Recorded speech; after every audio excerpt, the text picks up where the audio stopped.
فَاتَّبِعُونِي يُحْبِبْكُمُ اللَّهُ، وہ اس پر تقریر کرے گا. یہ بھی قرآن کی آیت ہے. اور جب کوئی بریلوی مکتب فکر کا آدمی تقریر کرے گا الا ان اولیاء اللہ لا خوف علیہم ولا هم يحزنون الذین آمنوا وكانوا يتقون لهم البشرى في الحیاۃ الدنیا والآخرہ لا تبدیل لکلمات اللہ ذلک هو الفوز العظیم. آگاہ ہو جاؤ کہ اللہ کے جو ولی ہیں، جو دوست ہیں، اولیاء اللہ، ان کے لیے نہ خوف ہے نہ حزن ہے. خوف کس بات کا؟ میں تجزیہ کر کے بتا چکا. ہوگا وہی جو میرا رب چاہے گا. کوئی شے نقصان نہیں پہنچا سکتی. لا حول ولا قوت الا باللہ. کوئی شے نہ آپ کو بھلائی پہنچا سکتی ہے نہ برائی پہنچا سکتی ہے. حدیث میں یہاں تک الفاظ آتے ہیں، حضور نے تلقین کیا ہے نوجوان صحابہ کو، اے میرے بچے یقین کر، اگر تمام انسان تل جائیں تمہیں کوئی نقصان پہنچانے پر نہیں پہنچا سکتے مگر وہی کچھ جو اللہ نے لکھ دیا ہو، اور تمام انسان جمع ہو جائے تمہیں کوئی نفع پہنچانے پر نہیں پہنچا سکتے مگر اتنا ہی یا ویسا ہی جیسا کہ اللہ نے لکھ دیا ہو. تو انسانوں سے کیا ڈرنا؟ نہ انسانوں سے کوئی توقع نہ امیدیں. اس کی امیدیں قلیل، اس کے مقاصد جلیل. انسانوں سے امید نہ رکھو، اللہ سے امید رکھو. ساری توقع اس سے رکھو، سارا بھروسہ اس پر رکھو، کسی اور پر توکل نہ ہو. یہ ہے در حقیقت مرتبہ ولایت، مقام ولایت. اور اس میں جیسا کہ یہاں آیا، اب ان کے اوپر فرشتوں کا نزول ہوتا ہے. یہ فرشتے ہمیں محسوس نہیں ہوتے، لیکن یہ کیفیت جو بیان کی جا رہی ہے اس کا احساس صاحب ایمان کو ہوتا ہے. وہ چاہے نظر نہ آئے فرشتے، اور فرشتوں کا قول چاہے ہم اپنے ان کانوں سے نہیں سنیں گے. فرشتوں کی بات سننے کے لیے دل کے کان ہیں. فرشتہ جو ہے وہ در حقیقت غیر مرئی ہے، وہ غیر مادی ہستی ہے، مادی نہیں ہے. وہ تو صرف نور پر مبنی ہے، نور سے بنا ہے اور نور ہے. لہذا ان کا تنزل ہوتا ہے. وہ کیا کہتے ہیں؟ اللہ تخافوا ولا تحزنوا. وہی نتیجہ، الا ان اولیاء اللہ لا خوف علیہم ولا هم يحزنون. زوال خوف و حزن، یہ دو چیزیں ہیں جو ثبوت ہے کہ واقعتاً اللہ پر ایمان موجود ہے، واقعتاً اللہ کی ربوبیت پر دل ٹھک گیا ہے. اگر دل پریشان ہے، یہ میرا نقصان کر دے گا، یہ مجھے تکلیف پہنچا دے گا، یہ میرا یہ کر دے گا، وہ میرا وہ کر دے گا، اس سے میری یہ بات بن جائے گی، وہ مجھے یہ فائدہ پہنچا سکتا، پھر لیکن کہتا ہے دعویٰ یہ ہے کہ اللہ پر ایمان ہے میرا. تو یہ در حقیقت یہ دونوں چیزیں ایک دوسرے کی بالکل متضاد.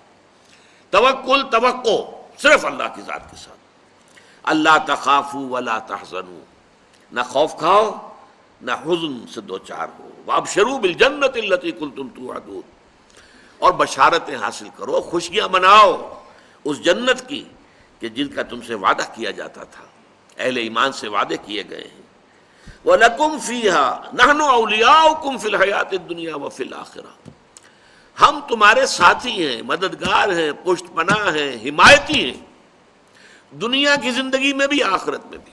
یہ نوٹ کر لیجئے، یہ دنیا کی زندگی میں ایک چوسر کی جنگ ہے، جیسے چوسر کی سڑک ہوتی تھی. حق و باطل کی جنگ جاری ہے. حق و باطل کی ایک جنگ ہمارے اندر ہے. ایک طرف ہمارا نفس امارہ ہے جو برائی کی طرف ہمیں دھکیلتا ہے، ایک طرف ہمارے اندر روح ربانی ہے، وَنَفَخْتُ فِيهِ مِن رُوحِي، وہ ہمیں خیر کی طرف، بھلائی کی طرف، بلندی کی طرف کھینچتی ہے. ایک کشاکش جو ہے ہمارے اندر ہے. کچھ کشاکش باہر چل رہی ہے. ہمارے اس نفس کو تقویت دینے کے لیے، اسے مشتعل کرنے کے لیے یہ شیاطین جن موجود ہیں. الذی یوسوس فی صدور الناس من الجنۃ والناس. حضور نے فرمایا کہ جب قلب غافل ہوتا ہے اللہ کی یاد سے تو شیطان اپنی تھوتنی لگا دیتا ہے دل کے ساتھ اور پھونکے مارتا ہے اس کے اندر، مشتعل کرتا ہے. جو حیوانی جذبات ہیں، جو انسان کے سفلی جذبات ہیں، اڈ اور لبیڈو کے جو تقاضے ہیں، انہیں مشتعل کرتا ہے، ایکسائٹ کرتا ہے، تاکہ وہ مشتعل ہو کر اور وہ انسان کے جو ہے اس وقت ہوش اور حواس کے اوپر غالب آ جائے. اس کے مقابلے میں فرشتے ہیں غیر مرئی. فرشتے جو ہیں وہ ہمیں روحانی طور پر تقویت پہنچاتے ہیں. ہمارے اندر کا جو خیر ہے، جیسے کہ ہمارے اندر کا شر، نفسانیت، اس کو تقویت پہنچانے والے شیاطین جن باہر موجود ہیں جو نظر نہیں آتے. اسی طریقے سے ہمارے اندر کا خیر، روحانیت، اس روحانیت کو تقویت پہنچانے والے ملائکہ ہیں جو خارج میں موجود، وہ بھی نظر نہیں آتے، یہ بھی غیر مرئی، وہ بھی غیر مرئی۔